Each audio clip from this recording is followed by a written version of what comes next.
तर हाय बहिणींना भावांनो, तर आज आमचं पिकअप म्हणजे निघालं आहे पुण्याला ज्वारी गहू घेऊन. तर आज शनिवारी आहे, शनिवारी संध्याकाळी निघाले म्हणजे रविवारी पुण्यात पोहोचतो होतोय. तर उद्या सकाळीपर्यंत पुण्यामध्ये पोहोचतोय आम्ही आळंदीमध्ये. पहिली आळंदी का? कारण मला नाही आळंदी माहिती, आहे, ते येणार चाकण आहेत, आहे. मी येणार नाही आहे. त्यांना माहिती आता कुठं कुठं जाणार आहे. तर आळंदी, चाकण, कारण पुण्यामध्ये वाघोली. होम डिलिव्हरी चौकडमध्ये तुम्ही घरपोच देणार असतात ना. हा, घरपोचच देतो ना हां, आपण. मग घरपोच म्हणजे होम डिलिव्हरी तुम्हाला म्हणजे 50 किलोच्या पुढंच म्हणजे असेल तर तिथे येतात ते. आणि गहू ज्वारी लसूण पण आहे गावरान.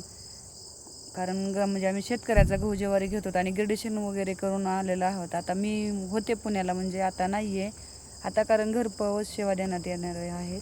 आता आम्ही आहेत ना, आम्ही पोच करतोच की. आता तुम्ही तरी कोर थांबायचंय. बघा, कारण आमची ड्युटी आहे, मी पण म्हणजे अंगणवाडी सेविका आहे त्याच्यामुळं नाही थांबू शकत. तर आता ते स्वतःहून म्हणजे होम डिलिव्हरी करणार आहेत, घरपोच सेवा देते ना तुम्हाला. तर हे बघा आता म्हणजे पिकअप निघाले आमचं. येतं आहे चालेल आता मस्त. तर कांबळे साहेब चालले आहेत आता पुण्याला. तर आम्ही चाललो आता, बाय सगळ्यांना. बाय, येतो तो उद्याच्याला तुमच्याकडे.